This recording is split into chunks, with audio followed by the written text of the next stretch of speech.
Sí, uno, dos. ¿Está? Tengo miedo. Sí, espérame, dame un segundo que demora un poco esto.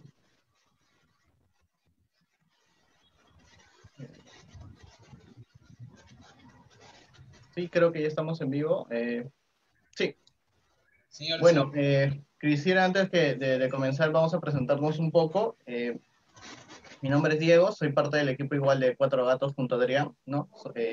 Yo voy a encargarme del tema técnico de la transmisión y antes de empezar el, el cineforo como tal, me gustaría dar una pequeña introducción de mi parte.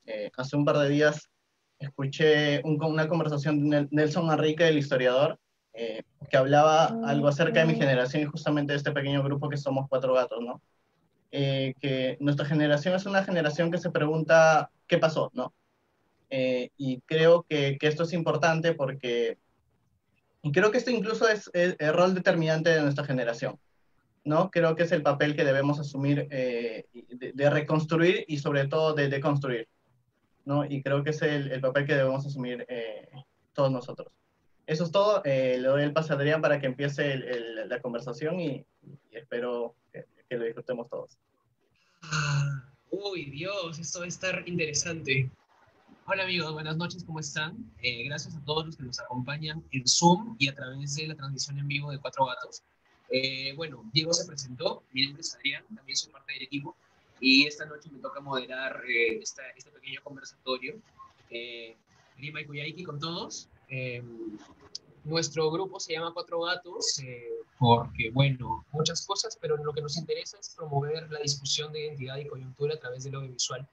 Y con esta noción en mente, formamos parte de la red de páginas que está apoyando en la distribución del documental de Marina Martínez, Hugo Blanco, Río Profundo.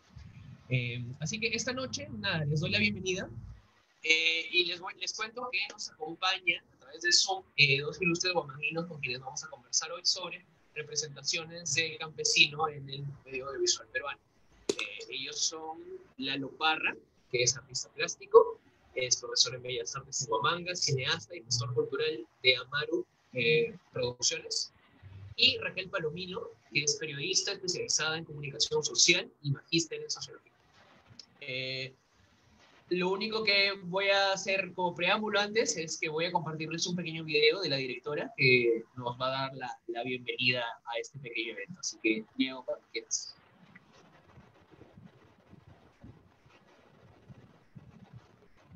Estimados amigos, gracias por asistir al Cineforo organizado por Cuatro Gatos. Les saluda Malena Martínez, soy la directora del documental Hugo Blanco, Río Profundo, que visibiliza las luchas campesinas, las luchas indígenas de los años 60, fines de los 50, los inicios de los 60, que finalmente llevaron a que se dé en el país una reforma agraria justamente al cambiar el régimen de posesión de la tierra, al repartir las grandes tierras entre aquellos que la trabajaban. El gobierno militar cambió la denominación de indígena por campesino, ¿no? Por eso se celebra el Día del Campesino. ¿Qué significa el campesino? ¿Es un personaje individual? ¿Es un personaje colectivo? Recuerden que existe la realidad y su representación. El campesino que cada persona conoce en cada región del país, en el campo o en la ciudad, probablemente varía en las diferentes mentes o incluso la autodenominación. Lo que en otros idiomas se diría campesino, en Perú hay gente que no lo usaría. Es un campo riquísimo para reflexionar. Me parece muy interesante que el tema que han planteado ahora los amigos para discutir en Ayacucho sea la representación del campesino en los medios peruanos. Probablemente será un impulso para un tema que puede ocuparnos décadas para reflexionar. Mi documental es solo un trozo de memoria, yo siempre digo, más que la memoria, refleja la desmemoria, la fragilidad de la memoria. Y es un aporte y falta hacer muchísimos aportes en este sentido. Existen, falta recolectarlos. La desmemoria se tiene que tornar en memoria. Mucha de la memoria está en nosotros mismos, en los protagonistas, o en nuestros abuelos, en nuestros padres, y es necesario hablar de ello. Así que están invitados a dar sus comentarios con libertad y con respeto, y les deseo una linda y enriquecedora conversación.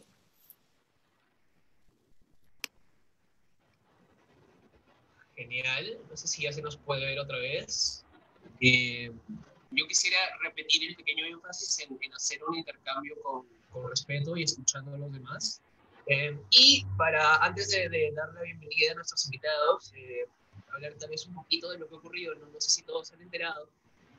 Ocurrió una pequeña problemática porque muchas personas estaban en contra de que el documental haya sido financiado por el Ministerio de Cultura. Vale la pena contar que no es que el documental haya sido financiado por el Ministerio de Cultura. Lo que ha ocurrido con este documental es, como muchos otros trabajos audiovisuales, ha postulado a un concurso de distribución.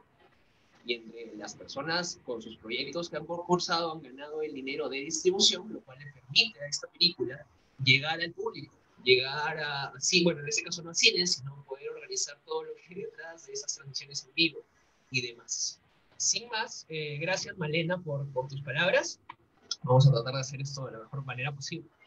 Y primero le quiero dar la bienvenida a Lalo Parra, cineasta, artista ayacuchano, quien está con nosotros. Lalo, buenas noches, ¿cómo estás? Buenas noches, ¿cómo están?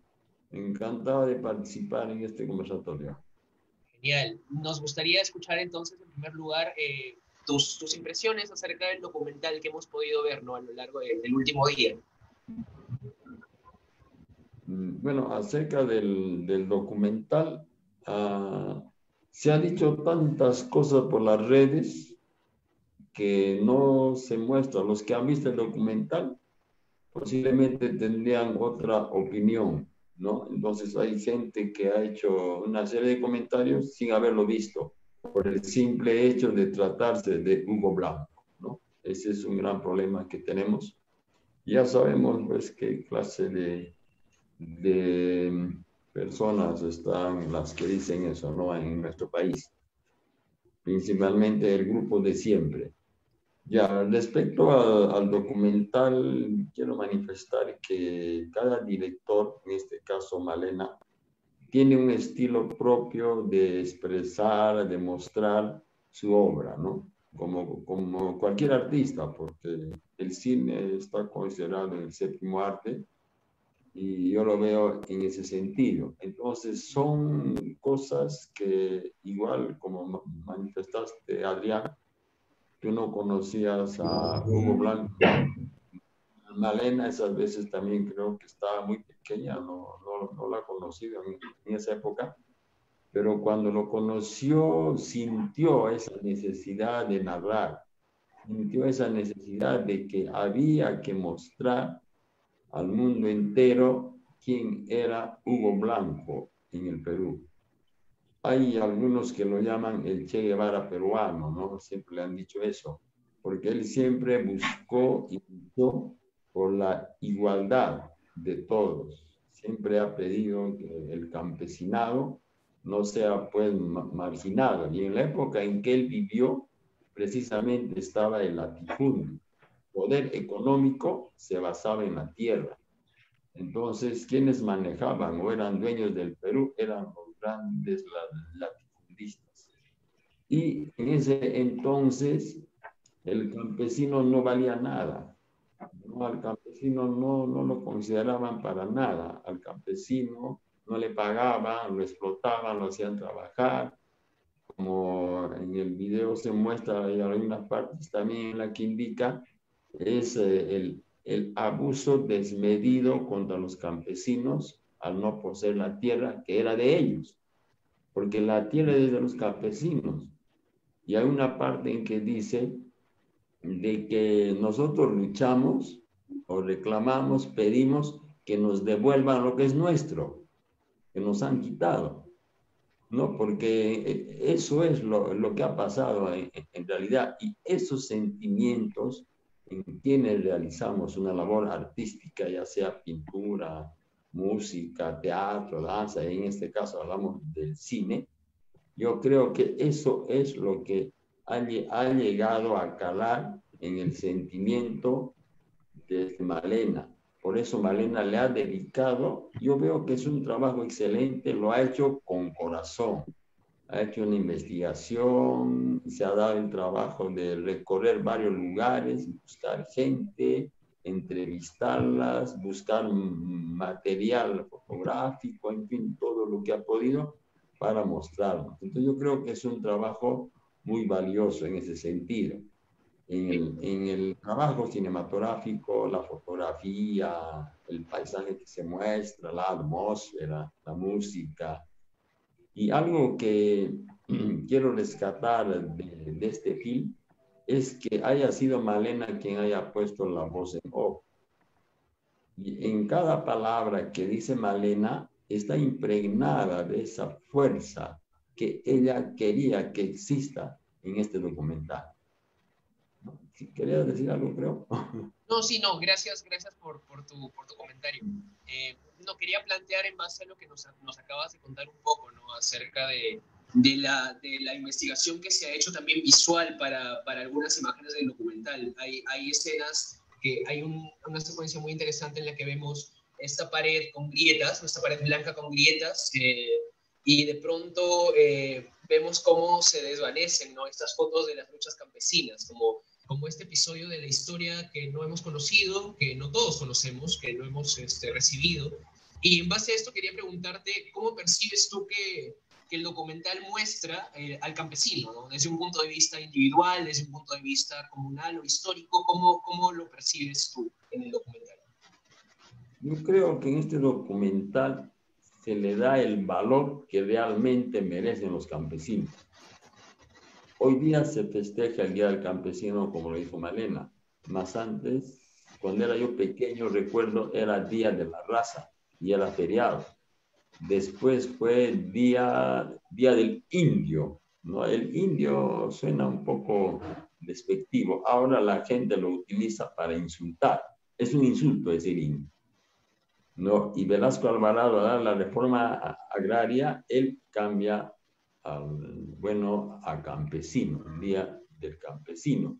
Y es una forma, yo creo, de revalorar y darle el sitial que merece el campesino, que muchas veces es discriminado por nosotros, ¿no? Por la gente de la capital, que nos dice serranos, cholitos, campesinos, indios, en fin.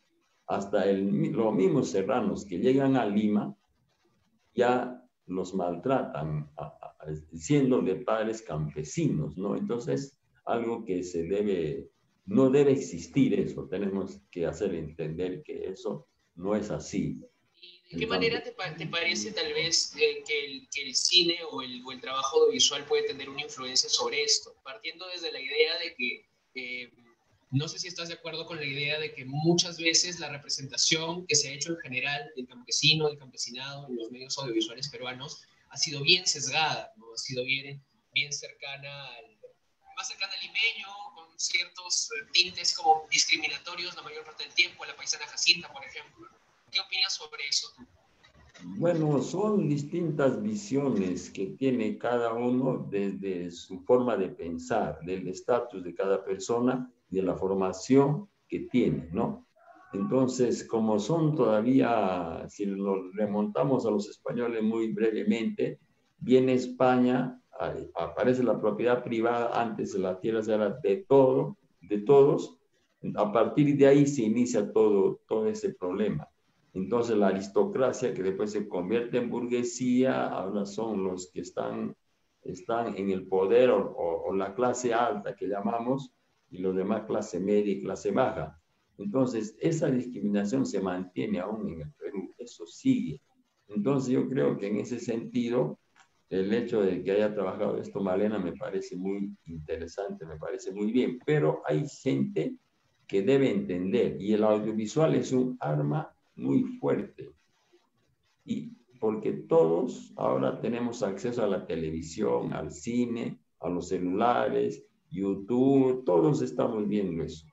La lectura ha pasado un poco a segundo plano, ¿no? Porque ha invadido de tal manera el audiovisual que todos estamos con eso. Entonces, aprovechemos ese material para tratar de reivindicar al campesino, porque todos lo ven. Ahora depende cómo lo mostremos, cómo manejemos esas redes o el cine, ¿no? El documental, el cine, para llegar a transformar, si se quiere, las conductas de los seres humanos, ¿no? Me parece interesante el que hayas mencionado lo de los libros, porque de alguna manera la producción de libros, ya sea ficción o no ficción, por mucho tiempo tal vez ha sido, ha moldeado el pensamiento de las personas, ¿no? Y ahora en nuestra era digital y audiovisual, tal vez debemos también replantearnos ciertas cosas sobre lo más masivo, ¿no? Tal vez damos ciertas cosas en las películas muy por sentado y decimos, no pasa nada, es solo un chiste, lo vemos en el paisaje que es solo un chiste, ¿no? Pero me gustaría entonces, ¿qué consideras tú relevante que digamos, se renueve o se planteen con nuevas visiones estas imágenes del campesinado peruano? Yo creo que a través del desarrollo de la historia de nuestro país, muchos cineastas han tomado el tema del campesino. La lectura ha sido lo primero que hemos tenido, creo, ¿no? Los libros antes que aparezca el cine, pero esto ha dado motivo a que muchas obras literarias sean convertidas en cine o se hagan películas de ellas, ¿no? Como en el Perú, Yaguar Fiesta, por ejemplo, es una obra de José María Arguedas que ha sido llevada al cine por Luis Figueroa. Y Arguedas es alguien que ha vivido con los campesinos. Él hablaba quechua. Entonces, uno para hablar de alguien o de un sitio, de un espacio histórico, tiene que vivirlo, tiene que sentirlo, tiene que estar ahí para que pueda representar como verdaderamente es. En Yaguar Fiesta se muestra eso, se muestra a los campesinos, los paisajes, toda esa riqueza cultural que tiene el Perú. ¿No? Están los campesinos con la vestimenta que tienen, su idioma quechua, en fin. Otra película que podría decir también es Los perros hambrientos del mismo Luis Figueroa. ¿No? En Los perros hambrientos también muestra a los campesinos. Y ahí se muestra al gamonal y la tierra como fuente de sustento. El campesino lo siente a la tierra como parte de él, la Pachamama. Entonces el campesino sin la tierra no es nada el campesino, él lo siente así, tiene sus dioses, sus creencias, sus apus, sus romanes, en fin. Entonces en la película ya se muestra un poco ese rechazo por los abigeos, los hermanos celedonios, y por los campesinos que van por la sequía, aunque el motivo principal de la película es la sequía, pero eso no quita tampoco mérito al hecho de que los campesinos van en un momento a reclamar al patrón y él le recibe a balazos, ¿no? Entonces algo que ahí ya se está mostrando esas cosas. Me parece interesante también que has mencionado algunas películas, claro, basadas en obras literarias.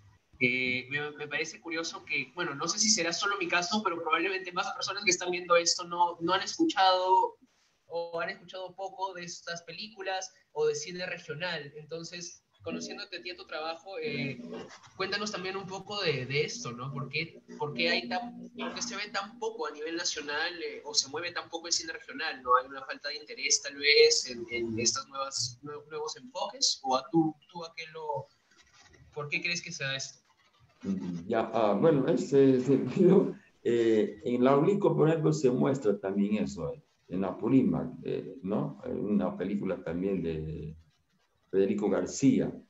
En Runan Kaiku ya entra un poco más fuerte, se ve el papel del campesino. Con el documental este que dura media hora, cuando entrevistan a Saturnino Huilca, ¿no? Él se hace un luchador, se ha enfrentado defendiendo la tierra. Ya estaban apareciendo los sindicatos, ¿sabes? Mucho antes de la reforma agraria. Por esos años también se da la película Alpacaipa, con Tulio Loza, ¿no? Como él tenía la fama de... Era como el Cantinflas peruano, ¿no? Entonces, pero en la película se da la lucha por defender la tierra. Se ve en la película como el patrón con un tractor lo asesina al profesor, porque el profesor era visto desde ese entonces como subversivo. O sea, para el Gamonal no había que enseñar al campesino. El campesino era para trabajar en la tierra y nada más. No tenía por qué estudiar, porque al estudiar pues ya veía muchas más cosas, las injusticias y todo eso. Y los gamonales no permitían eso, porque ellos trabajaban junto con la iglesia y el ejército, pues saber los gendarmes, o la policía, la milicia, como se llama. No, entonces, congresistas siempre, o diputados siempre eran por los gamonales.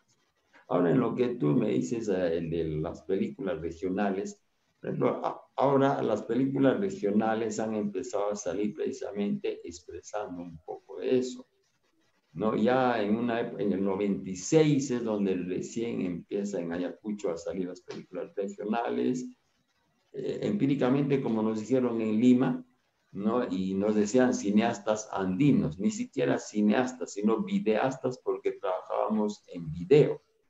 Entonces, la primera vez que llegué a Lima, me trataron cineasta andino, ¿no? Que era cine cholo, cine empírico, cine sin estudios, que no sabíamos nada nosotros, en fin. Entonces yo llegué a presentar una película en el Festival de Cine de la Católica y comentó un francés, no recuerdo si era actor, productor, guionista. Al terminar la función, él dijo, va a llegar el momento en que quien represente al Perú van a ser las regiones. Y los limeños pegaron un grito al cielo, ¿no? ¿Cómo es posible? Ellos que son el hombre orquesta, ellos hacen con poco presupuesto, que no tienen la técnica, no tienen nada en absoluto. Volvió a participar el mismo señor y dijo, no digo ahora, estoy diciendo, va a llegar el momento. Y eso era el 2008, creo. Entonces, él insistió y dijo, yo digo esto porque los de regiones muestran sus propias historias. Los de regiones son el Perú. Ellos muestran esa diversidad cultural que tiene el país. El paisaje hermoso, el idioma quechua, sus costumbres, sus fiestas populares, su vestimenta, la gastronomía, en fin, todo eso, toda esa riqueza que no muestra Lima. ¿Por qué menosprecian a las regiones? ¿No? Entonces, bueno, un poco que se calmó la gente ahí, porque yo también creo eso. A partir de ahí empecé a pensar y yo dije, sí, tenemos que mejorar. Técnicamente estamos, sí, que nos fallaba, que nos falta. Teníamos que mejorar. Entonces, todos los de regiones empezamos a estudiar, llevar cursos, capacitarnos, a mejorar tanto en equipo técnico. De los actores nos dijeron que no son actores, ¿no? Que son gente así. Entonces, bueno, todas esas cosas nos han servido a los regionales para poder mejorar en nuestro trabajo. Y no ha pasado mucho tiempo que la película Huayna ha representado al Perú en el Oscar. Y es una película realizada en región, ha sido hecha en Juliaca, en idioma aymara. ¿Y quiénes son los actores? Dos campesinos, una pareja de campesinos que no tienen estudios de actuación para nada. Solo quiero hacer una pequeña acotación en lo que dices para el público. De hecho, claro, lo que pasó con Huayna es que la preseleccionaron, ¿no? Para el Oscar a Mejor Película Extranjera. No es que quedó nominada, pero es que la preseleccionaron. Y estoy de acuerdo totalmente en lo que dices, porque Huayna no solamente se trata de una joya peculiar en el cine peruano, que es una película con planos estáticos, que tiene una narrativa muy triste, es una historia muy, muy triste, pero es una historia que es muy local, muy nuestra, y que de hecho creo que también tuvo un impacto en el cine, porque de hecho tú también te enteraste de que Huayaypacha llegó a los cines comerciales sin mucha fe de nadie y se quedó como 5 o 6 semanas en cartelera, porque la gente seguía llegando a verla. ¿Qué nos dice eso? De que hay un sector poblacional, de que hay un grupo de personas que quieren conectar con estas historias diferentes, con nuevos enfoques de vista desde el lado del campesinado, no necesariamente quechua, que Huayaypacha era aymara, ¿no? Tal vez las cosas se van transformando. ¿Tú qué opinas acerca de esa idea también? Claro, y bueno, en ese sentido, el mismo que participó en el festival tomando la palabra, él dijo a los de Lima, ustedes están imitando Hollywood, no están siendo peruanos. No, me faltaba decir eso. Entonces, yo creo que eso ha sido algo como en la historia del cine peruano que ha marcado para que Lima ponga los ojos en las regiones. Entonces, con la selección de Huayaypacha a los premios Oscar, no frente a las películas limeñas, entonces los ojos de Lima se fueron hacia la región. Ya se han hecho 2 películas en Ayacucho. La última noticia que hizo el grupo Chasqui y la última retablo que está teniendo una serie de premios a nivel internacional, ¿no?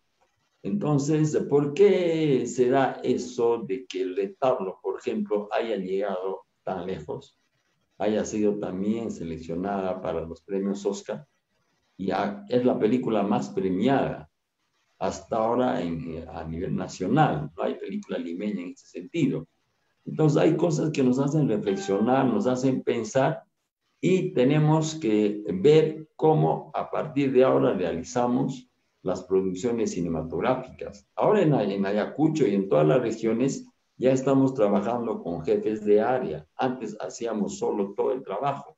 Ahora se está trabajando con director de fotografía, productor, guionista, en fin, luminotécnico, estamos con todos, con director artístico, porque nos hemos dado cuenta que haciendo un trabajo así, la producción sale mejor. Estamos ya realizando ese sentido y siempre nosotros de región vamos a mostrar lo nuestro, siempre al campesino, ¿no? Entonces yo creo que es malo eso de despreciar al campesino. A mí realmente me duele eso, ¿no? Mi papá tenía una pequeña hacienda cuando yo era niño, tenía 6, 7 años, 8 años, y llegaban los campesinos a la casa y se sentaban a comer en el suelo, no estaban en la mesa con nosotros. Yo decía, ¿por qué? Como niño no entendía. Con el hijo, con el campesino, yo quería jugar igual, ¿no? Pero ahí me decían, no, que te vas a enseñar, que es cochino, pero yo no entendía eso. Pero en muchos debe habernos pasado eso, ¿no? Un niño no entiende esas cosas, pero poco a poco nos damos cuenta y entendemos que estábamos actuando mal. Pero eso era lo normal, lo cotidiano. Quien no hacía eso estaba mal.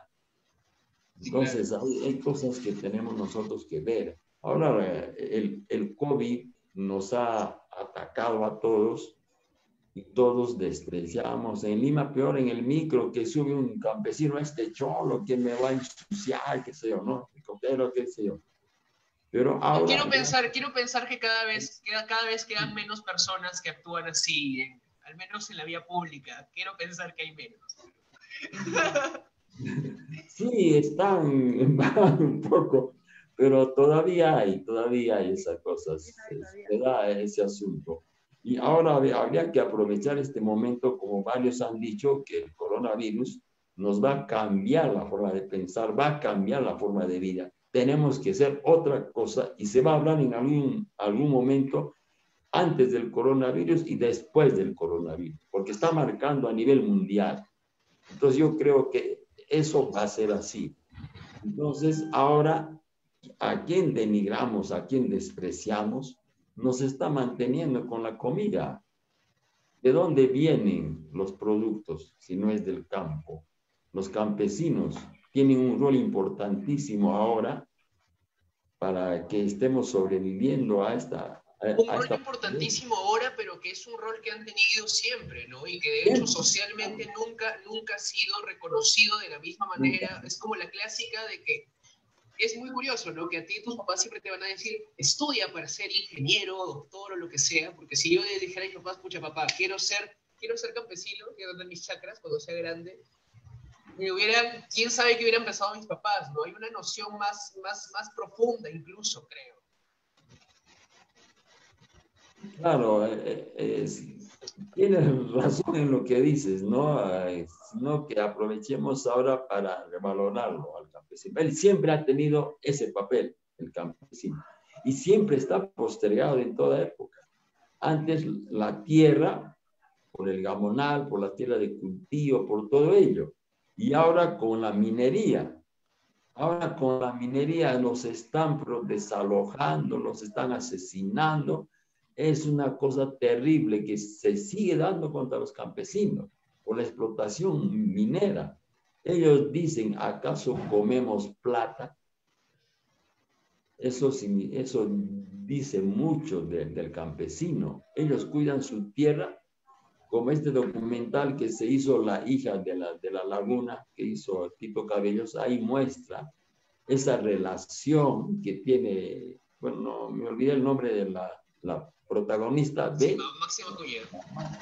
a la laguna, es la hija de la laguna, y que le contamine la laguna, que da vida por la explotación minera, es algo pues que no es inconcebible, no, pero hay gente que por su afán de riqueza no le importa matar a cualquiera, ¿no? Y si muere un campesino, que muera, pues el campesino no tiene alma para ellos, no, el campesino, ¿qué cosa es, no?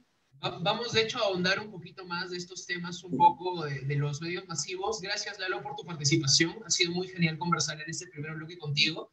Okay. Y vamos a pasar ahora con Raquel Palomino, que Raquel es periodista, también es guamanguina y tiene especialización en sociología, ¿verdad, Raquel?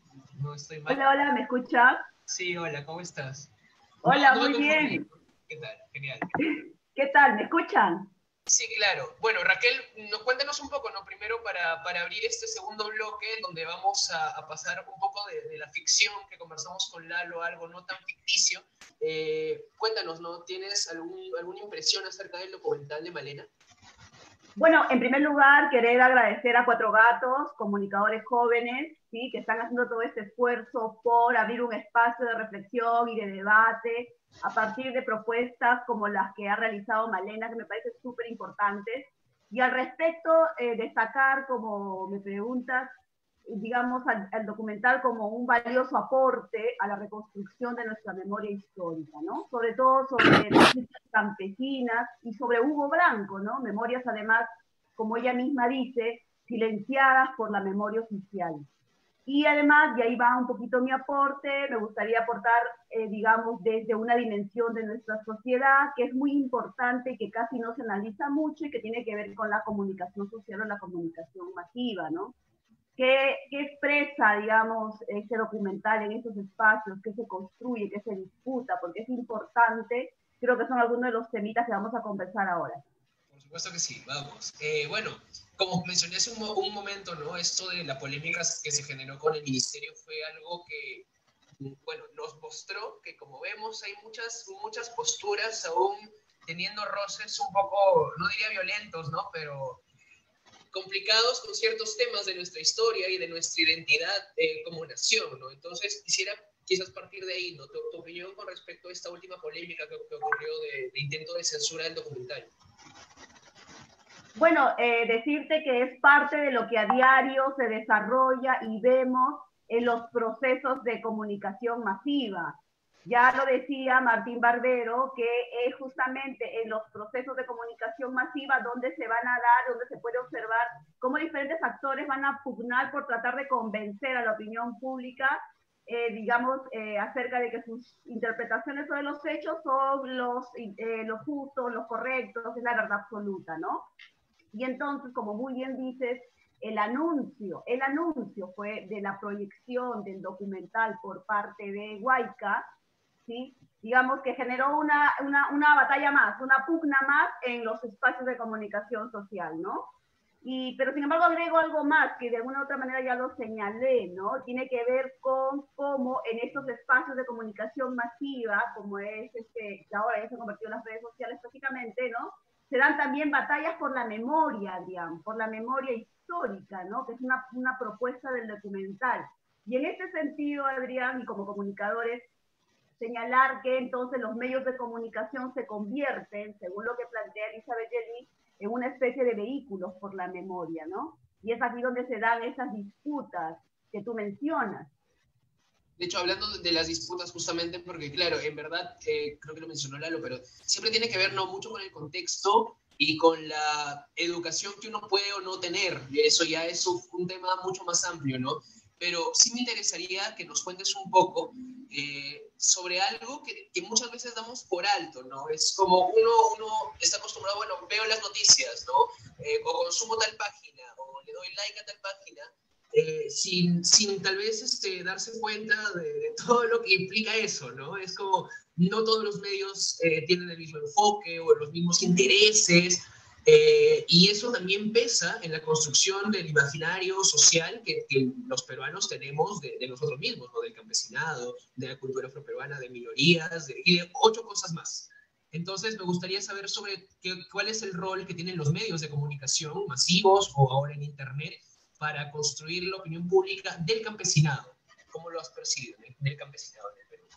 Mira, esto tiene que ver con un poco con la pregunta anterior que me hiciste, ¿no? O sea, digamos más o menos cómo desde los medios de comunicación estos actores que emiten discursos intentan construir representaciones, ¿no? Entiendo, sobre el campesinado, en este caso sobre el documental, que también es una propuesta de representación, ¿no? Sobre un momento histórico que hemos vivido y sobre un actor social clave como es la lucha campesina, las comunidades campesinas, ¿no? Y si me permites, en relación a esa representación que se da en los procesos de comunicación social y los medios de comunicación social, es muy interesante identificar en estas batallas por las memorias que hemos observado a partir del documental, cómo es que en algunos sectores, ¿sí? Algunos sectores, digamos, más vinculados a personas retiradas de las Fuerzas Armadas, de la policía, o personas que dicen participar de esta coordinadora republicana, o en políticos como Marta Chávez y la excongresista Becerril, representan, construyen una representación sobre Hugo Blanco a partir de un discurso que señala que, bueno, él, digamos, era un terrorista, un violento, ¿no? Alguien que quería liberar a los indios, ¿sí? Esa representación que construyen sobre él. Y sobre la película también plantean que tiene pues un sesgo ideológico, que quiere promover la violencia, el terrorismo. ¿Tú encontraste algo de eso en el documental cuando lo viste? ¿Perdón? ¿Tú encontraste algo de eso en el documental cuando No, lo viste? por supuesto que no, por supuesto que no. Pero justamente, y es loco porque, digamos, estos discursos que hay sobre el anuncio del documental, porque entiendo que ni lo han visto, ¿no es cierto?, se confrontan con otros discursos sobre el documental, sobre gente que defiende el documental, y que tiene que ver también con las representaciones que se van construyendo en el imaginario, en el sentido de que este documental más bien es una propuesta que rescata a un Hugo Blanco como un personaje histórico, que fue parte de la lucha por la tierra, que encarnó la defensa del campesinado ante el feudalismo, ¿no? Y la recuperación ancestral de la tierra a favor del campesinado. Entonces vamos a ver cómo, por ejemplo, esta otra versión, este otro discurso, ¿no?, entra en pugna con el otro, ¿sí? Con la otra interpretación. Y mira, fíjate, la película es una propuesta bien interesante sobre también cómo se representa al campesinado, ¿no?, a las comunidades campesinas, como, digamos, como parte de una reconstrucción de la memoria histórica, y que más bien rescata la lucha de las comunidades campesinas por la recuperación de sus tierras. Y fíjate, Adrián, qué importante es esta representación que hace a partir, por ejemplo, de hacer memoria histórica sobre un hecho que muchos vamos a desconocer seguramente, o desconocemos seguramente, y me refiero a el juramento de Mandor. El juramento de Mandor, que se realizó en Maranura, que el documental habla sobre el juramento de Mandor, y donde, digamos, las comunidades campesinas en asamblea comunal deciden iniciar la lucha por la recuperación de la tierra, ¿no? Y también, digamos, desde el documental que se difunde en un espacio masivo de comunicación como el cine, es como también se hace esa reconstrucción, una representación más alternativa, digamos, de alguna manera, del campesinado y una parte de nuestra historia. Siempre un escenario de debate, de pugnas, de batallas, ¿no? Que se dan en los medios de comunicación. Parte además también me parece desde lo que entendemos como una historia oficial del Perú en todo caso, ¿no? En tanto a que es curioso, como mencionas, yo tampoco tenía idea de que era Hugo Blanco, y más que de Hugo Blanco como imagen polémica que es, porque creo que el documental o sea, lo toma como para exponer otras cosas que me parecen más relevantes, como la idea de una comunidad que puede autogobernarse de alguna manera, ¿no? De la idea de que hemos vivido siempre con esta noción que es súper eurocéntrica también de líder, de un caudillo, de una cabeza, ¿no? Y es algo muy curioso también que en el documental se menciona porque Hugo Blanco dice, yo no soy líder de nada, ¿no? Yo vengo a apoyar. Y nos plantea la idea de una organización desde la comunidad y además de una resistencia. Entonces, ¿por qué crees que hay tanta, no sé si reticencia, tú me dijiste es resistencia, ¿no? A cambiar los paradigmas que tenemos del campesino. Tendemos, creo, a tenerlos en un extremo de o es buenito y apoya y está ahí con nosotros, o es malo contra el progreso, ¿no? Es muy de Alan García ese discurso. Bueno, es una pregunta bien compleja, ¿no? Porque tú me dices por qué hay como cierta resistencia a cambiar esas representaciones que tenemos sobre un actor social clave importante en nuestra historia y en nuestro país, como son las comunidades campesinas, ¿no? Y bueno, porque Adrián, o sea, los cambios en los comportamientos, en los imaginarios, aparte arraigados históricamente, en un país como el nuestro, donde la colonia tuvo su centro principal, no va a ser fácil. En este caso, ¿por qué hay reticencia a cambiar, por ejemplo, esta forma paternalista de ver al campesino, a la campesina? Lo que implica una mirada racista, además, que hay sobre quienes nacimos en la tierra, ¿no?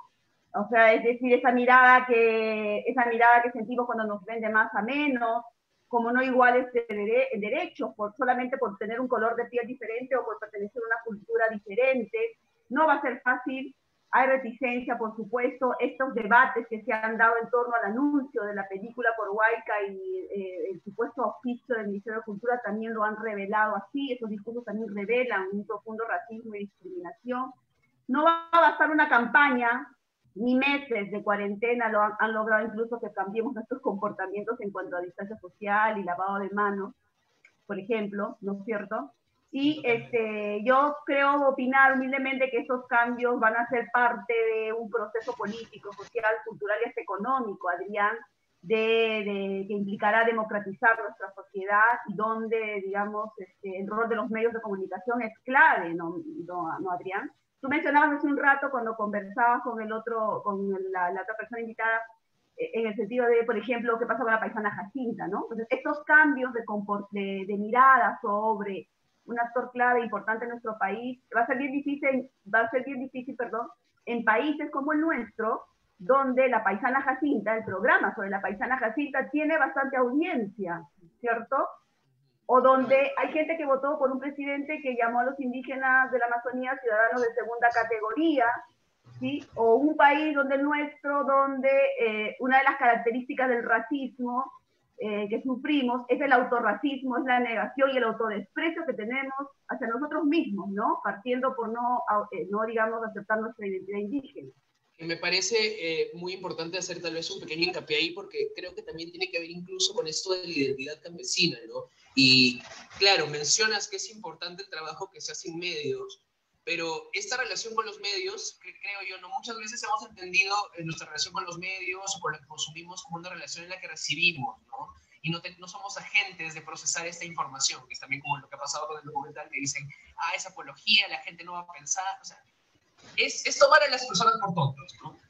Y me parece interesante que menciones esto de la identidad, porque no sé si me ha pasado a mí, como muchas personas tal vez, ¿no? Que recién a base de trabajos como como el documental La Revolución de la Tierra, que quiero mencionar porque a mí, eso lo he dicho 80 veces, ese documental me cambió la vida, la perspectiva de mi identidad, o sea, de mis raíces andinas, de alguna manera también. Entonces yo creo que también hay un factor social que debemos reconocer y que debemos empujar desde quienes lo reconocemos, ¿no? No sé si viste esto de Negrita, ¿no? No sé si tiene mucho al caso traerlo de Negrita y la polémica, pero puedo comparártelo con lo de la paisana Jacinta, ¿no? Que sigue haciendo shows, que va a seguir siendo vista por miles de personas que no la ven racista, ¿no? ¿Por qué consideras que hay como ese no verlo, ¿no? O ese no querer ver algunas cosas?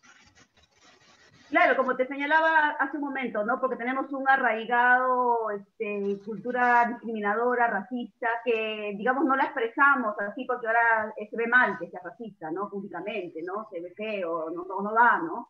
Pero, digamos, es parte de un imaginario que se ha construido históricamente y que debemos cambiar, y yo te agradezco la inquietud que, digamos, sobre este tema, porque justamente la propuesta del documental busca, digamos, revertir de alguna manera la construcción que se ha dado sobre este actor social. Yo sí quiero rescatar bastante también, a partir de eso, algo que había preparado, y era cómo este documental, y que puede ser un aporte para cambiar esta representación que tanto te preocupa, racista, autorracista, sobre nuestras comunidades, ¿no?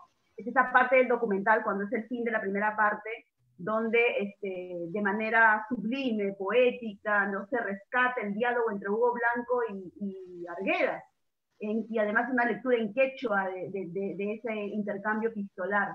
Y ahí tú puedes observar, por ejemplo, esa manera tan sublime y poética de representar una lucha y un dolor de las comunidades en ese contexto, ¿no? Y ahí ves cómo, por ejemplo, digamos, con el documental hay una apuesta por, digamos, en esta batalla por construir determinadas representaciones, es su apuesta por construir una representación mucho más democrática, mucho más lírica, más sublime, ¿no? Sobre nuestras comunidades, que es parte de nuestra historia, además, la lucha por la recuperación de la tierra.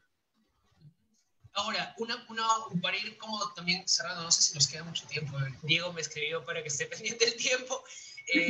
Bueno, me llama la atención saber tu opinión acerca de las transformaciones que también los medios digitales traen, ¿no? Hablando ya de medios masivos, no estamos hablando de la televisión como el poder masivo que tenía hace unos 20 o 30 años, incluso tal vez menos, ¿no?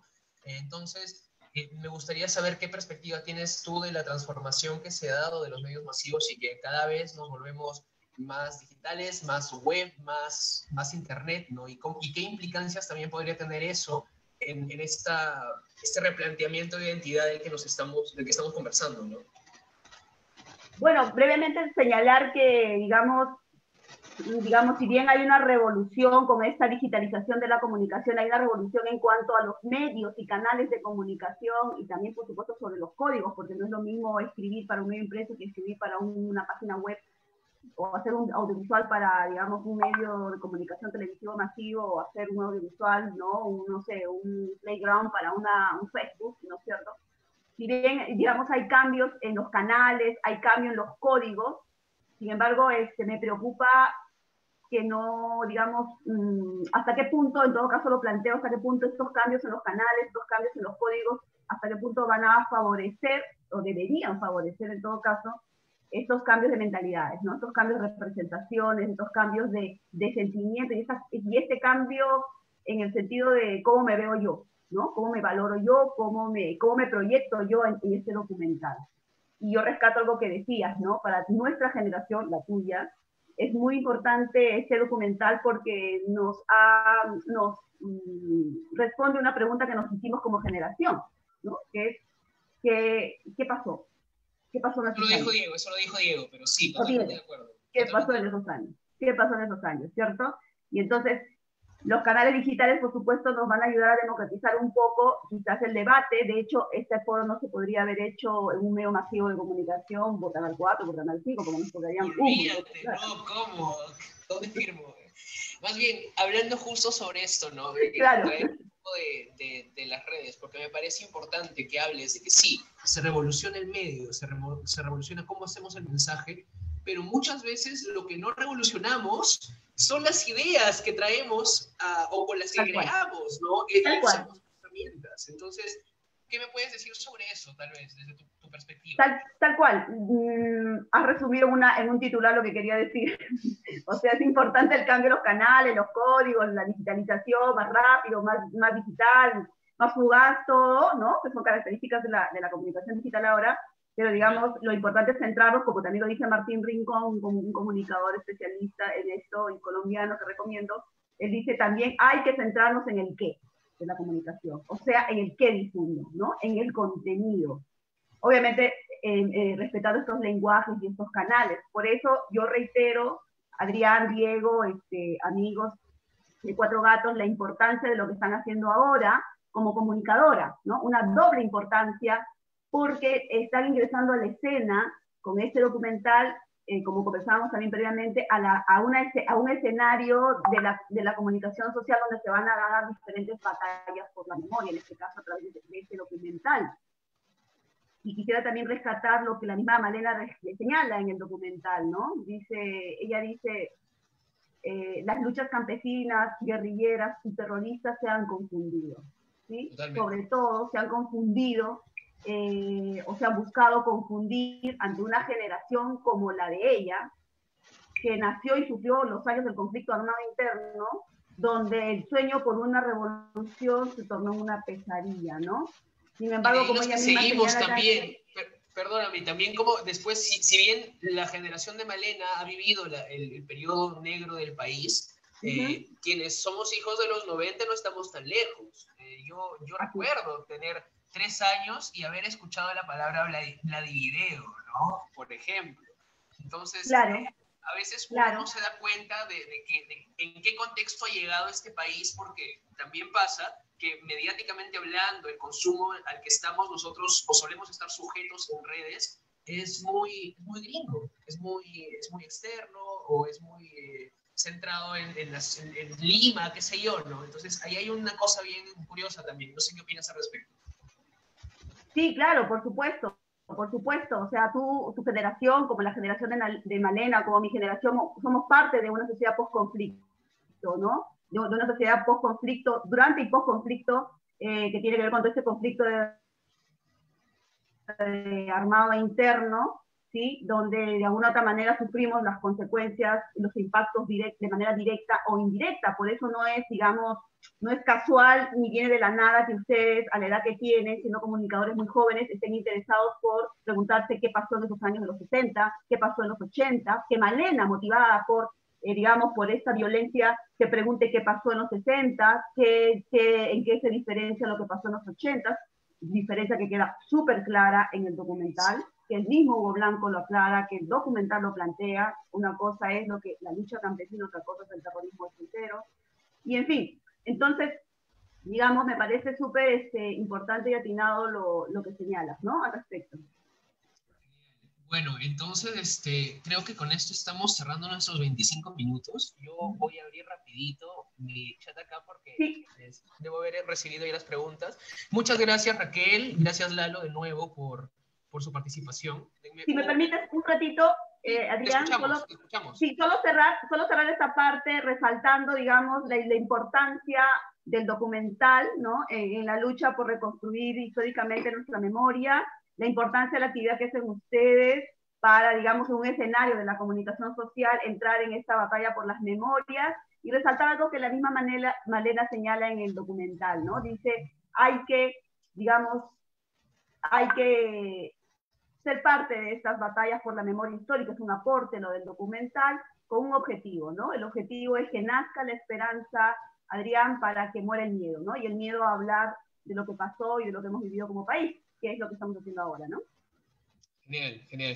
Bueno, a ver, vamos a ver. Estoy viendo si es que hay alguna cuestión en el Zoom. En el Zoom parece que no hay nada. Si es que alguien en el Zoom tiene algún aporte o alguna pregunta que compartirnos, este es el momento. Así que sin vergüenza, sin roche, sin nada.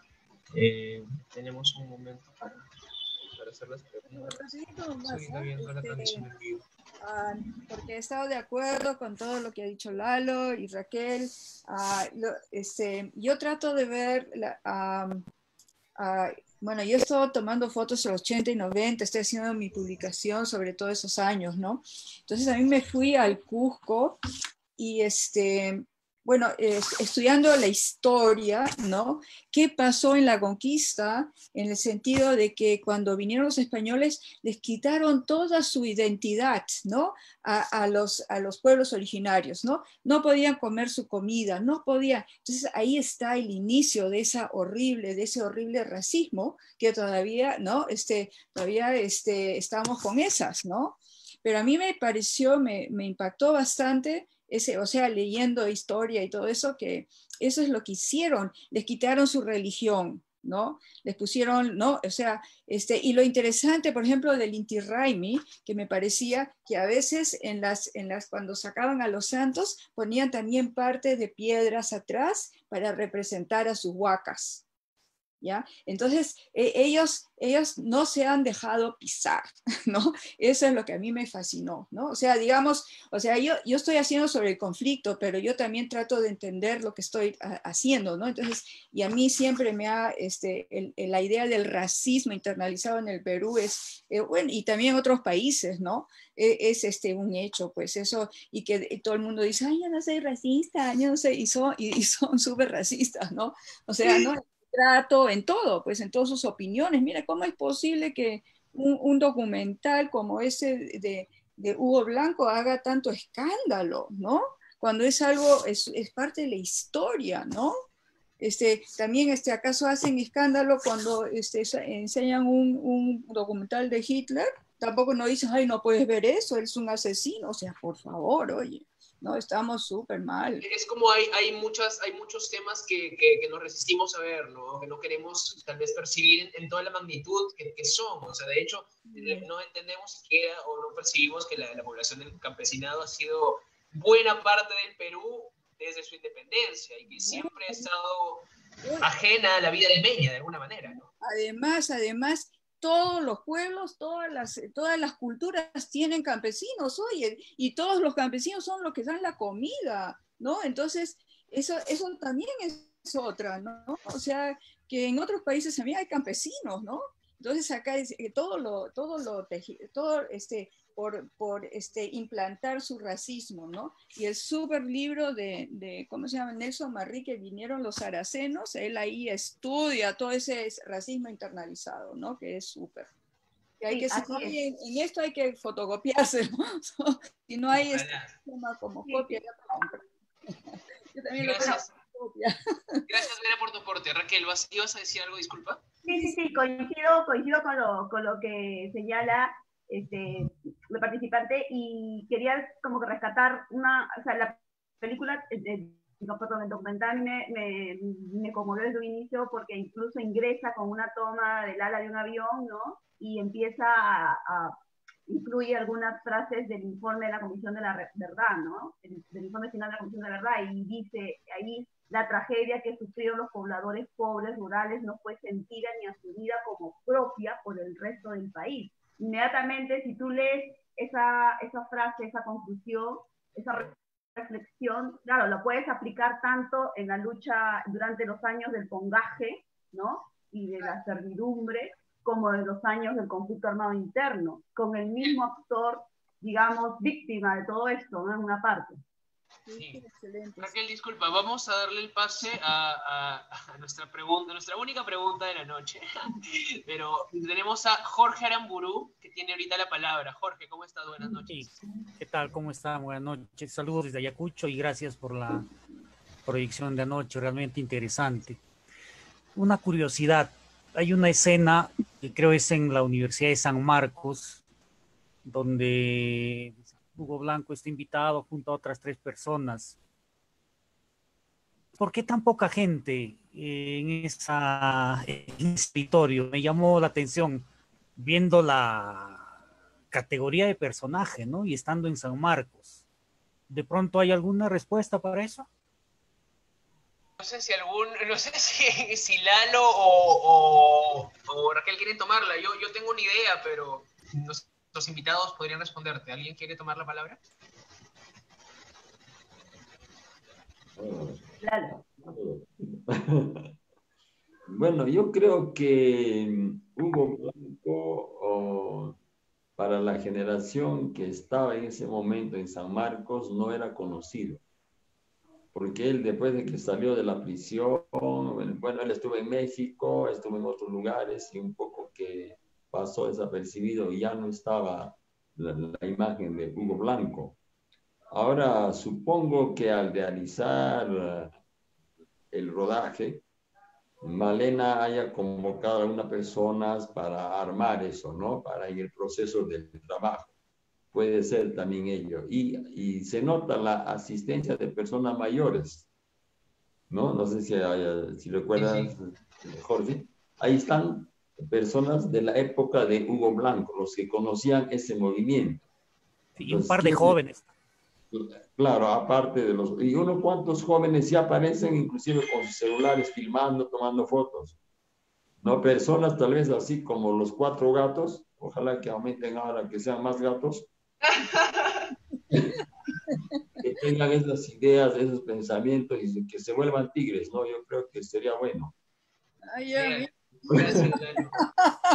Yo solo quisiera, antes, vamos a darle paso a Felipe López, que tiene una pregunta. Solo quisiera decir algo chiquito de la pregunta anterior. Yo lo que creo es que no hay mucha gente porque, de verdad, hay poca gente de mi edad que sabe siquiera quién es Hugo Blanco. Yo hasta el año pasado, que vi ese documental en la U de Lima, no sabía. No sabía y volvemos a lo que conversamos hace un rato, ¿no? De qué es historia oficial, por qué se excluyen estos hechos, estos eventos, estos personajes de lo que a mí o a todos nos han enseñado en el colegio y hasta en la universidad. A mí nunca me hablaron de lucha campesina en la universidad. Lo más cercano que creo que tengo de haber conocido algo de lucha campesina es una novela llamada Redoble por Rancas, que es ficción, que no tiene nada que ver con esto. En fin, Felipe, buenas noches. Ay, perdón, Raquel, te doy el pase luego. Felipe, cuéntanos tu pregunta, por favor. Hola. Felipe. Creo que se congeló justo ahorita. LOL. Aprovecho. Sí, dale, mientras Felipe regresa. Mientras Felipe vuelve. Como el Para responder también a Jorge, ¿no? Sí, también Jorge, a mí también me sorprendió esa escena donde Hugo Blanco entra a las facultades sociales de San Marcos y está prácticamente con su misma generación y 2 otros jóvenes, nada más. Entonces justamente tiene que ver con un poco lo que estábamos reflexionando hace un rato, ¿no? Digamos, ¿por qué recordamos más la batalla de Arica y no recordamos el juramento de Mandor? El juramento de Mandor como acontecimiento histórico que el documental rescata como parte de la reconstrucción de la memoria histórica sobre un hecho objetivo concreto. Tú vas a ese lugar y está una placa, es un acontecimiento histórico, pero nosotros no recordamos el juramento de Mandor, que fue, digamos, un acontecimiento en el cual las comunidades juramentaron iniciar la lucha por la recuperación de las tierras. Entonces tiene que ver con lo que también planteaba Adrián, ¿no? O sea, no, la historia oficial silenció estos acontecimientos históricos que además ahora generan debate, ¿no? Hay quienes dicen que estos son acciones terroristas y obviamente la historia, digamos, como plantea Vera, la historia científicamente estudiada, comprobada, contrastada, señala que no, es una lucha de recuperación de tierras y además muy pacífica, ¿no? Ahora sí, Felipe regresó, sí. Así que Felipe, ¿cómo estás? Cuéntanos. Sí, parece que me están censurando, no sé cómo hablamos de gobierno. Y todavía no he dicho nada. Bueno, lo que yo estaba queriendo decir es lo siguiente, que estaba... las primeras imágenes, digamos, con trabajo, con mucha fotografía, me han recordado al gran cineasta Santiago Álvarez, que hace documentales, ¿no? Un cubano de los años 60, 70. Entonces, desde ahí la película tiene para asustar a esa derecha que estamos hablando, que está reclamando por qué es que el Ministerio de Cultura financia la distribución de la película. Entonces, ya las primeras imágenes que no dicen nada todavía mucho, o no dicen mucho todavía, la forma, cómo está hecha la película, ya es el contenido de la película, ¿no? Entonces, no me extraña, entonces la reacción natural, digamos, espontánea de una parte de la opinión de exmilitares extresta que hayan gritado al cielo, ¿no es cierto? Entonces, ahí el problema es eso, McLuhan ya lo dijo eso en los años 60, ¿no? Que la forma es el contenido, ¿no es cierto? Entonces en la película hay mucho de eso. Y justamente Raquel hablaba también de la forma poética que tiene todo el film, toda la película, ¿no?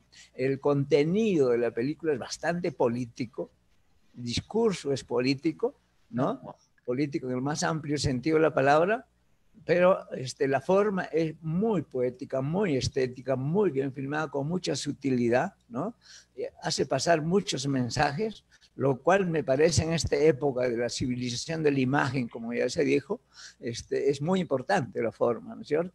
Entonces, ese es un aspecto. El otro aspecto que quería subrayar es el problema de la difusión, porque las películas pueden estar hechas, muy bien hechas técnicamente, formalmente, y el contenido ser justo, como ya lo dijeron en otras épocas, ¿no? Que el contenido puede ser bueno, puede ser inclusive subversivo, inclusive, pero ¿cómo lo difundimos ahora que hay unos monopolios, hay unos, ¿no es cierto?, internacionales y nacionales, ¿no? Entonces yo creo que lo que ustedes hacen justamente es importantísimo por eso, porque seguramente hay muchos jóvenes que ni conocían Hugo Blanco, ni habrán escuchado hablar de él, y menos de lo que cuál es la diferencia entre una toma de tierras, entre autodefensa armada y terrorismo, ¿no? Menos entre Sendero y de la Puente Uced, etcétera, ¿no? Entonces ahora todo se pone en el mismo saco. Bueno, esa es una consecuencia de la última enfrentamiento que se ha tenido, que ha desacreditado totalmente a la izquierda,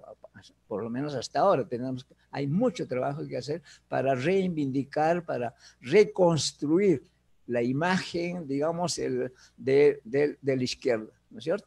Entonces ahí ese aspecto de la difusión me parece muy importante, ¿no? Y ahí termino con el siguiente aspecto, que hay películas que son hechas para festivales, o se dice que hay películas hechas para festivales, como Retablo, como La Teta Asustada, etcétera, etcétera, que son, es una interpretación de esas películas, ¿no? Pero de hecho, son películas de muy alto nivel estético, el contenido también, pero no son populares entre comillas, ¿no? Hay que poner bastantes comillas, ¿no es cierto? Porque películas como Asumare o qué sé yo, entonces esas son populares entre comillas, ¿no es cierto? Por eso a Berlín nunca va a pasar esas películas, ¿cierto? Pero entonces creo que los cineastas tienen ese compromiso de hacer películas que tengan la forma y el contenido de alto nivel, pero al mismo tiempo que puedan ser leídos, vistos por un público más amplio. Y ahí interviene lo que ustedes hacen, que son la difusión, o sea, cómo entre la película, el objeto artístico, estético, político y el público tiene que haber o hay un intermediario, ¿no? Uno que hace pasar el río, es como decir, estoy enfrente de un río, tengo que tomar un bote para llegar al frente, ¿no es cierto? Y ustedes ese trabajo lo están haciendo, entonces, lo cual me parece muy interesante. Así que tal vez hayan otras preguntas, ¿no? Muchas gracias. Sí, claro. Quería acotar algo respecto a lo que mencionaste en cuanto a cómo se ha atacado a la película por su contenido político, ¿no? Y muchos hablaban y mencionaban, y la crítica era que, claro, no podemos apoyar un ministerio, no puede apoyar un cine político, ¿no? Pero el cine es una postura, es una mirada, ¿no? No podemos quitarle eso al cine, ¿no? No existe cine por cine, ¿no? No existe un cine sin una mirada, sin una visión, sin un punto de vista, ¿no? Y quitarle eso es simplemente no filmar nada, ¿no? Entonces no se puede hacer ese tipo de críticas a una película que muestra una postura tan clara, ¿no? Solo quería acotar eso en cuanto a lo que mencionaste, Felipe. Y yo no sé si Raquel o Lalo va a agregar algo, pero yo digo esto como para también cerrar esta pequeña actividad, porque parece que no muchas dudas quedan y así. Tenemos una preguntita más que dejaron en Facebook. Ya. Me la pasa Diego en un momento. Entonces, antes de la última pregunta, para hablar un poco de lo que mencionaba Felipe sobre la distribución, ¿no? Sí, de alguna manera esta es una versión alternativa de mover una película que créeme, yo creo que en cines probablemente podría haber tenido una recepción similar a lo que ha ocurrido y hemos visto que pasa con La Revolución de la Tierra, con La Casa Rosada, con Huilla y Pacha, que son películas lejanas a este ámbito limeño, a este ámbito, son películas muy regionales, ¿no? Y que han tenido un impacto en el cine comercial y que lamentablemente, creo yo, muchas veces las cadenas no han visto la visión de eso, porque eso es un tema ya más complejo, creo yo, con el mercado.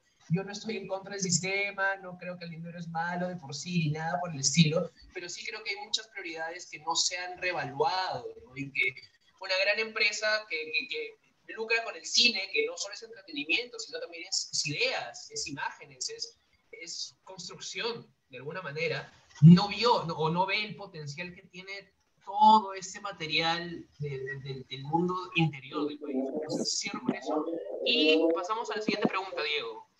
Sí, justo de lo que... quiero contar algo más, perdón. Me quedé y quiero aprovechar esto, lo que menciona de la distribución para dar el espacio. Y bueno, hay un reclamo general, ¿no? De parte del gremio cinematográfico en cuanto a la creación de una cinemateca, ¿no? No tenemos una entidad que preserve nuestra memoria fílmica, ¿no? Esta memoria fílmica que refleja esto que mencionamos, ¿no? La Revolución en la Tierra hace un recuento interesante, por ejemplo, ¿no? De películas que reflejan el campesino, su evolución, cómo se le ha ido mirando a través del tiempo. Y que claro, no tenemos ese problema de distribución porque no tenemos alguien o una entidad que se encargue de cuidar y preservar esta memoria fílmica y memoria histórica sobre todo, ¿no? Sí, te voy a pasar la pregunta, creo que ya te llegó la pregunta. Lalo, sí. Ya, acerca de la distribución, has tocado un tema muy importante. En la distribución, sabemos que en el Perú está en manos de empresas hollywoodenses. Ellos son los distribuidores en el Perú. Entonces, de por medio hay dinero. Y cuando hay dinero, están esas empresas. Como habla Hugo Blanco de las transnacionales, menciona en todo el documental siempre las transnacionales. Y que él no es un líder, sino que él hace caso al acuerdo campesino. Si todos dicen vamos, así estén equivocados, vamos. Pero no es el partido el que manda, como él dice, ¿no? El partido no puede ordenar, vaya, ¿no? Vamos. Eso no. Entonces, eso es lo que nos enseña acá en el documental y de verdad es bastante reflexivo, analizando paso por paso cada escena, cada mensaje, tiene mucho. Los distribuidores son los que realizan esa campaña. Cuando los de región vamos a presentar nuestra película en Lima, no nos permiten los distribuidores, VK, Cineplan, Ciudad, qué sé yo, esos distribuidores, no nos permiten. Nos ponen condiciones. ¿Tienes en tu película algún actor nacional? Todos son de la sierra, son regionales, no va a tu película. Y si insistimos, nos piden un cierto monto de dinero como garantía y aparte de ello, nos aceptan y nos ponen ya, proyecten su película. Horarios, 1 de la tarde, ¿no? 11 de la noche, ¿no? Los mejores horarios o 11 de la noche. Y los mejores horarios para películas hollywoodenses. Entonces, ese es el problema.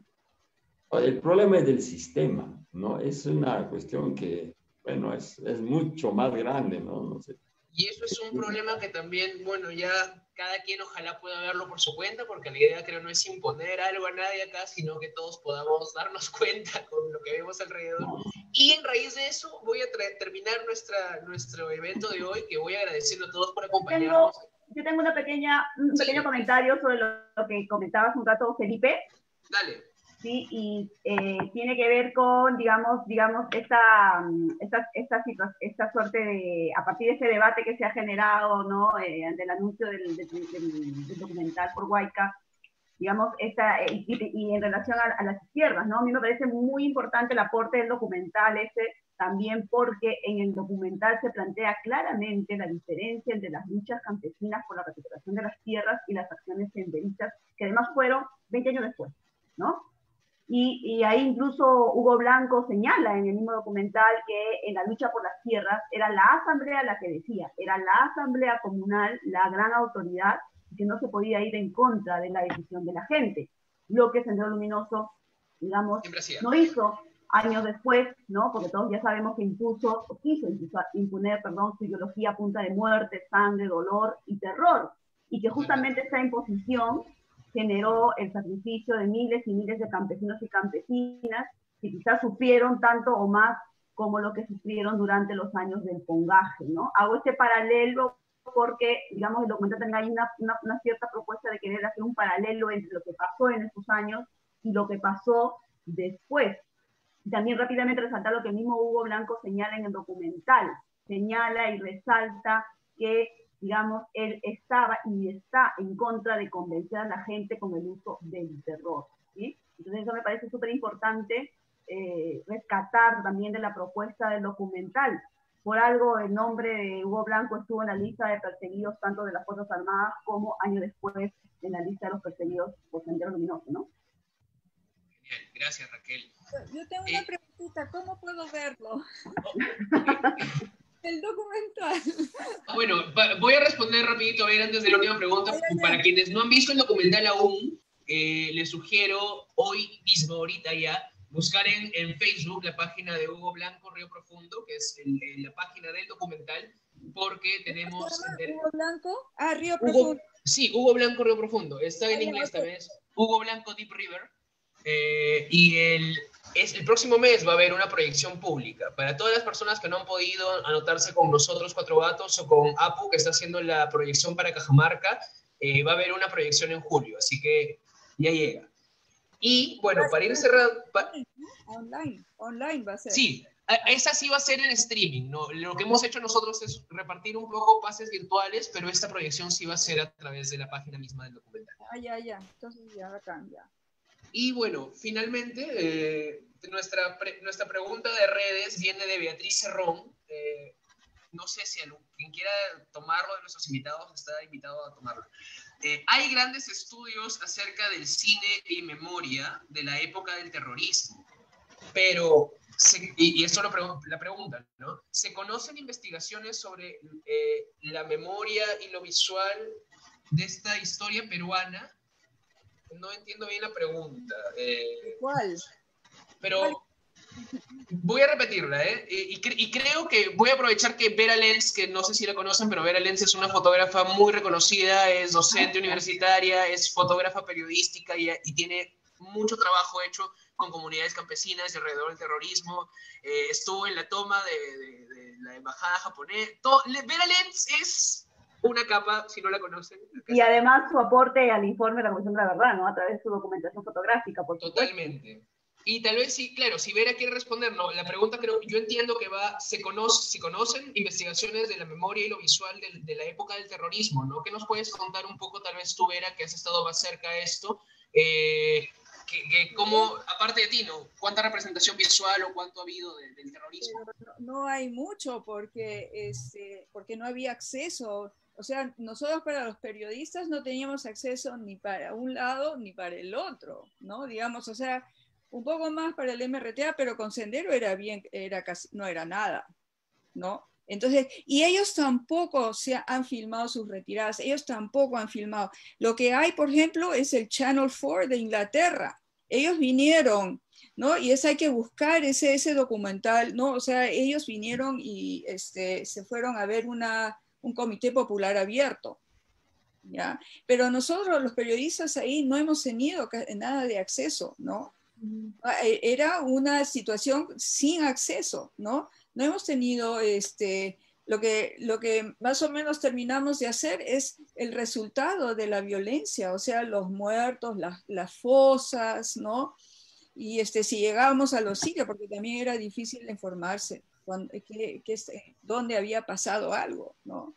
Y a veces ni te se dejaban salir de Ayacucho o no podías salir, pues, ¿no? Sin hablar también incluso tal vez, no sé si estoy mal, ¿no? La barrera misma del idioma, que para ti o para quien sea que llegue a Ayacucho, no sé si sea muy complicado. O sea, no hay, por ejemplo, no hay fotos que ellos mismos se tomaron, no tenemos nada, no hay nada.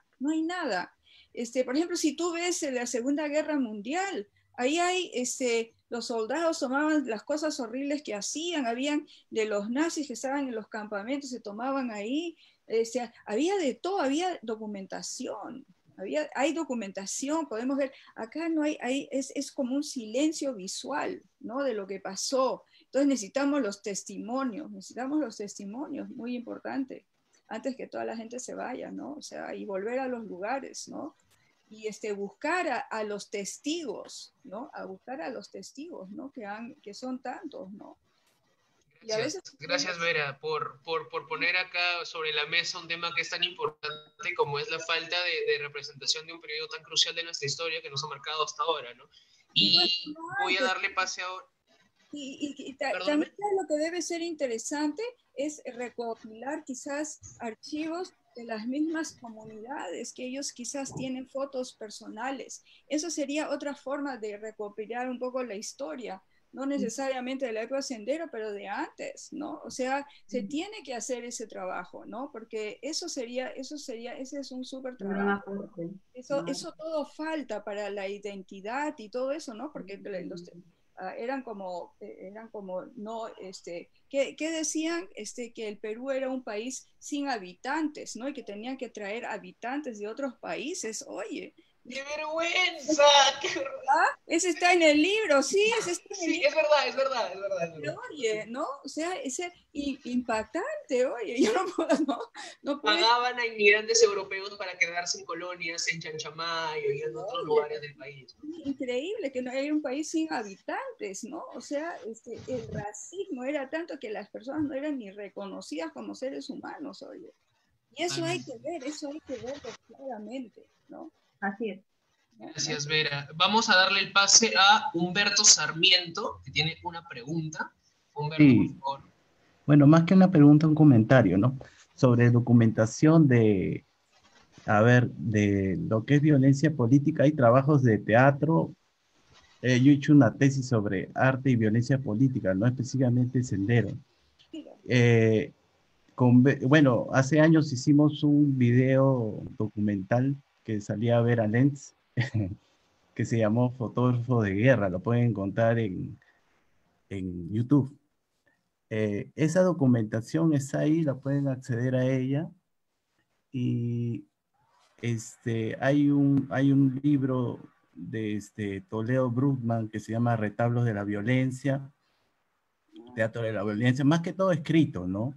Videos, fotos, eso sí hay poco. Como dice Vera, hay un documental que está en YouTube también, que entran a las cárceles de Channel 4 de Inglaterra. Exacto, también hay uno de español. O sea, la televisión española también hace un video de Sendero en la cárcel. Año 92, por ahí. Bueno, y específicamente sobre el trabajo documental de Hugo Blanco. Hay un libro que me parece genial para contextualizar ese documental, que es el de José Luis Renique, ¿no? Que es un historiador muy reconocido, que se llama Incendiar la Pradera, un ensayo de la Revolución en el Perú. Ahí te va a hablar sobre la historia de, por ejemplo, ¿no? Que es la tradición radical o el pensamiento crítico que viene desde González Prada después de la guerra con Chile, y bueno, acaba con Sendero Luminoso, ¿no? Digamos que es un gran ciclo histórico. Entonces, Hugo Blanco como que está en los 60, ¿no? Revolución Cubana, el 59, la izquierda se repotencia, ¿no? Porque de la década de los 30, 40 y 50 es el periodo del APRA, ¿no? Con la Revolución Cubana recién entra en escena un poco la izquierda peruana. Y me parece que es un documental que canta al futuro, ¿no? Porque me parece bien que lo hayan atacado, porque finalmente es una buena señal de que está vivo y que canta a los jóvenes de hoy día, pues porque, claro, con Hugo Blanco se va iniciando el proyecto de los 30, ¿no? Con Mariátegui, ¿no? Que es convertir al campesinado siervo en ciudadano. Esa es, digamos, la idea. Entonces, felicitaciones por el espacio, porque eso es lo que se requiere ahorita, hacer espacios reflexivos, colaborativos, para poder desarrollar el cine y el pensamiento crítico. Gracias. Muchas gracias, Humberto. Muchas gracias. Bueno, no sé si alguien quisiera, Raquel o Lalo, agregar algo más. ¿Por qué me has muteado, Diego? Ah, no me has muteado. Perdón, pensé que me había muteado. Raquel o Lalo tal vez quisieran tener algo. Lalo, cuéntanos. Ya, sí, bueno, si hablan acerca de documentos, posiblemente existan, en algún momento aparecerán. Cuando se da el caso de Uchurajay, los periodistas deben haber tomado fotos, porque ellos son como los militares con las armas, para ellos su cámara es su arma. Y ellos toman fotos como sea, aunque sea hasta por atrás, ellos toman fotos. Seguro que hay fotos, esos rollos, ojalá algún día aparezcan, alguien los debe haber guardado. Parece que sí están. Sí existen esas fotos de Uchurajay, me parece. No estoy seguro. Sí, pero no existen las que deberían haber. Las que deberían de existir no están. Están las que no los han escogido para mostrarlos. Alguien, ojalá en el paso de los años se pueda mostrar. No, siempre nos muestra, ya saben cómo funciona esto. Ahora, documentales sí existen, ¿no? Que lo han hecho ya posguerra, o sea, después de ello. Luis Síntola, Lucho Síntola, un español, ha hecho varios documentales de totos, te salvan los cabitos, putis, en fin, una serie de cosas, ¿no? Hay Lucanamarca, está el caso de Chuschi, bueno, hay una serie de documentales, El Expreso Cabanino, donde nos muestran, pero son ya con entrevistas posteriores, ¿no? Pero en el mismo momento, no sé si existan documentos, ¿no? Pero eso es importante.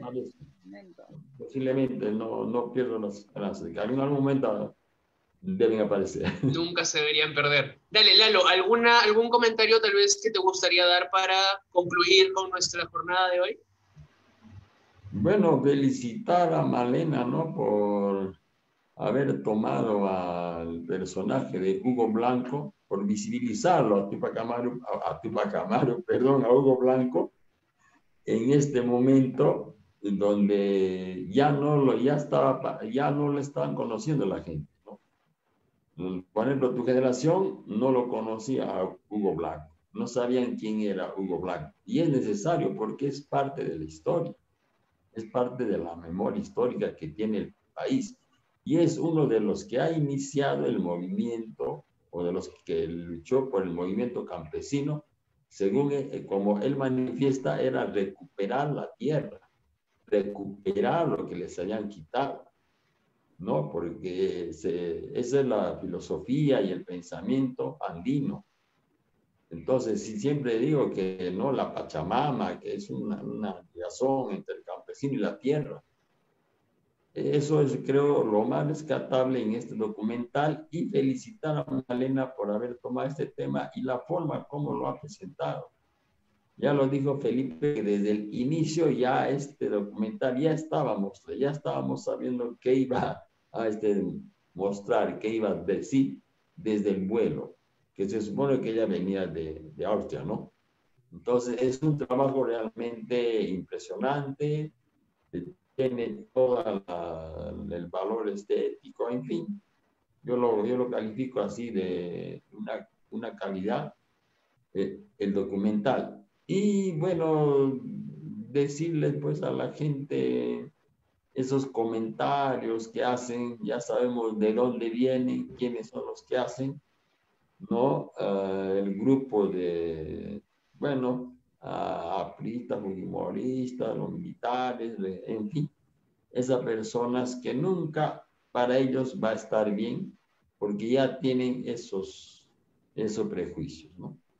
Entonces, cuando una persona ni siquiera escucha, ni siquiera va a querer ver, simplemente porque es Hugo Blanco, o Che Guevara, o Fidel Castro, o Marx, o cualquiera que sea, porque no da con ellos, ¿no? Y lo que hacen es darle duro, ¿no? Ese es un gran problema, sin haber visto, porque viendo el documental, yo no he visto que haya apología en el documental.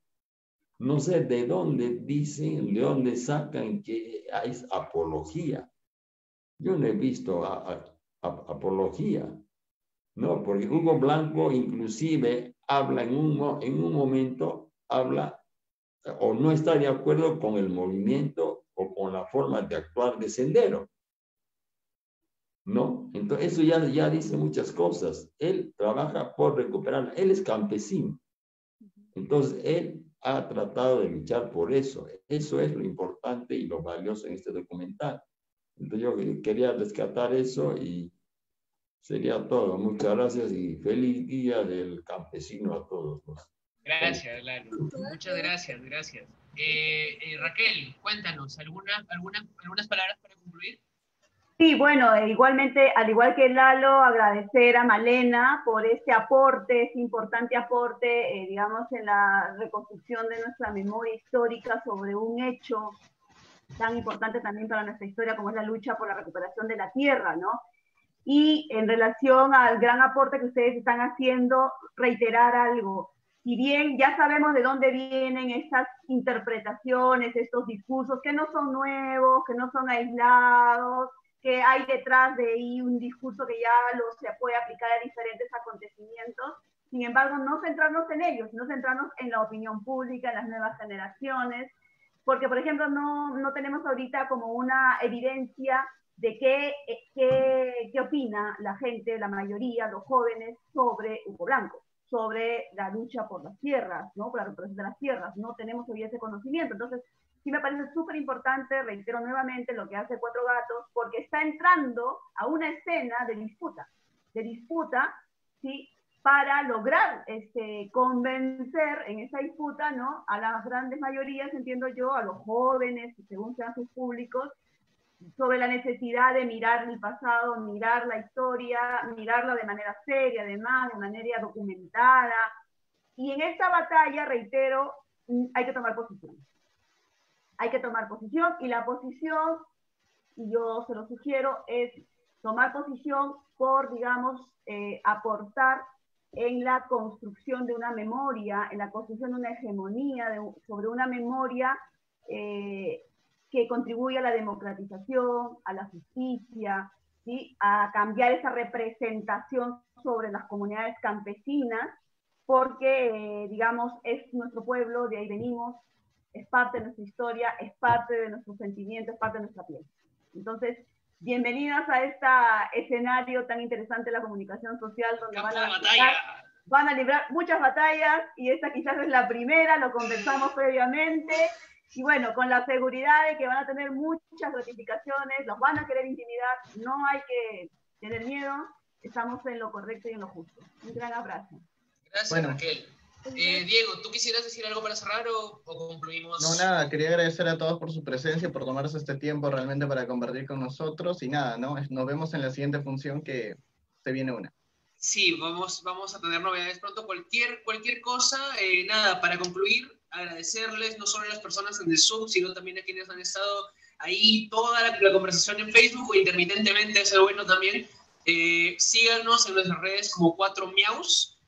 Vamos a continuar posteando contenido en videos, vamos a programar algunas cosas también, porque queremos seguir distribuyendo también otro audiovisual, ¿no? Para todas las personas que estén interesadas en verlo y en pensar nuevas perspectivas de lo que significa ser peruano, de lo que significa contactar con tu historia.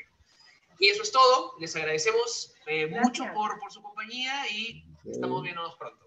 Hasta pronto. Nos vemos. Gracias. Chao. Muchas gracias.